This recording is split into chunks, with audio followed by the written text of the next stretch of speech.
Hey everyone, John from RC Departure. Thanks so much for joining me and welcome to a review of the new HPI Micro RS4 Drift. This is the Justin Pawlak Ford Mustang.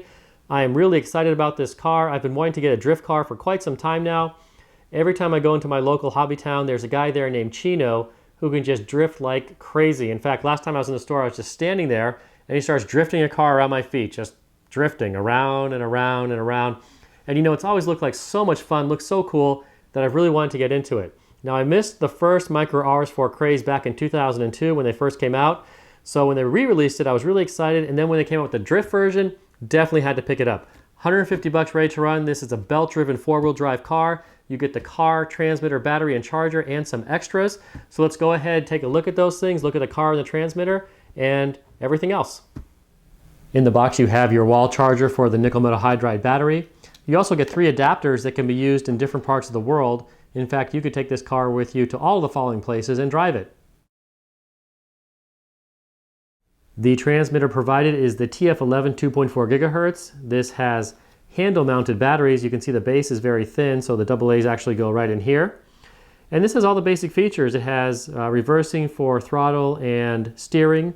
It has center trim for the steering and throttle, and it has steering dual rates. So plenty of features in order to start drifting. Of course, you also get an instruction manual for the Micro RS4, and you get some Micro RS4 and HPI decals. Here is the Micro RS4 Drift Justin Pawlak Ford Mustang. Just a fantastic looking car, very scale. I really like the look of it. I like the details on the body. And of course, you have the hard plastic drift tires. So just a really nice looking car overall. Just let you guys take a look at it. And then we'll take the body off and talk about the internal components. I've gone ahead and removed the body clips so we can just take the body off and talk about the internal components. We'll start from the front and go to the back. Foam bumper up front, adjustable body posts, hard plastic drift tires. Tires and wheels are very easy to remove, so you can do different wheels, different tire combinations. You have coilover shocks up front with a double wishbone type suspension. SF10 waterproof servo, and then you have the RF11 2.4 gigahertz receiver with the antenna wire coiled up right here. It does come with a antenna post so you can uncoil it and run it up through the body, but I'm going to leave it just like it is for now. If I do lose signal or lose range, the car does have a fail-safe. It'll just go into neutral if you lose a signal, so it won't go full speed into a gas station causing a massive fireball. It'll just basically go into neutral, and I'll use it if I find that I need to. There is an additional channel on the receiver here, so you can add the D box, the drift box, for a gyroscopic assist on the drifting. I'm going to leave that off for now to keep things more interesting. EN2 ESC behind there with the on-off switch. And then you have the battery below that, which is a 6-volt, 1200 milliamp nickel metal hydride. 180 brush motor back here with the belt-driven four-wheel drive. And then the rear of the car with the rear body posts. The wheelbase is adjustable. Everything in here is laid out really compact, really nice, very impressive. Great looking little micro car. One thing I like about this car is that you don't have to take the body off to start it up. You can just connect the battery to the ESC right here and then just reach up right in here and you've got the switch for the ESC to turn it on and off. So no need to take the body off. That's a nice little feature. You can just plug things in, turn it on, and start drifting, which is what I'm ready to do right now. So let's go ahead and check this thing out. Some drift action of the HPI Micro RS4 Justin Pawlak Ford Mustang.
All right, there is some drift action, kind of the HPI Micro RS4 Drift Justin Pawlak Ford Mustang.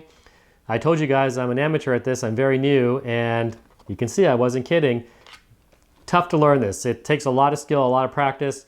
Just like anything in RC, the guys who do it really well, they make it look easy. You know, you'd think steering, counter steering, throttle, but really takes a lot of work, but it's a lot of fun to do it too.